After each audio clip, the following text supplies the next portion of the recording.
আমি তো কবে থেকে বলছি যারা আমাকে গালিগালাজ করছে, আরে বুকের পাট্টা যদি সৎসাহস দম থাকে অষ্টমীগিরির এই কথার উত্তর দিয়ে যাও। তোমাদের কাছে ফের একটা ভিডিও নিয়ে এসেছি। নন্দীগ্রামে অষ্টমগিরি, যার সোশ্যাল মিডিয়ায় নাম দেওয়া আছে নষ্টাগিরি, ওই বাজে মেয়েটা কী ধরনের কথা বলতেছে তোমরা শোনো, তারপরে ওর কথাগুলো আমি আজকের জবাব দেবো। ওর কথাগুলো শোনাচ্ছি, শুনুন।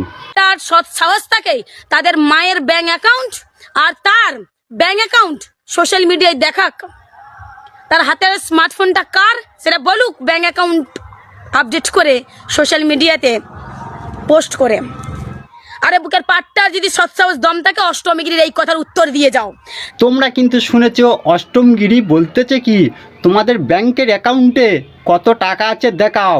কেন বলো দেখিনি? ওর মা তো টাকাটা থুয়ে গেছে বা ওর বাবা টাকাটা থুয়ে গেছে, না হলে অষ্টমগিরি কলকাতায় সোনাগাজী এসে লাইনে দাঁড়িয়ে টাকা ইনকাম করেছে, তো ইনকাম করে তোমাদের অ্যাকাউন্টে পেয়েছে, ওই কারণে দেখতে চাইবে বলেছে।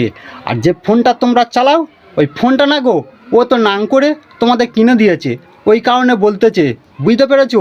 এইসব মেয়েরা ফালতু বকে বলে তৃণমূল দলটা পুরো খারাপ হচ্ছে আর তৃণমূলের কর্মীদের গালাগালি খেতে হচ্ছে। বুঝতে পেরেছো? আমি নিজে টিএমসি পার্টি করি, কিন্তু এই অষ্টমগিরির আমি সাপোর্ট করি না। এর কথাবার্তা আমার সহ্য হয় না। এ একটা নোংরা ক্লাসের মেয়ে, নোংরা পথে গেছে।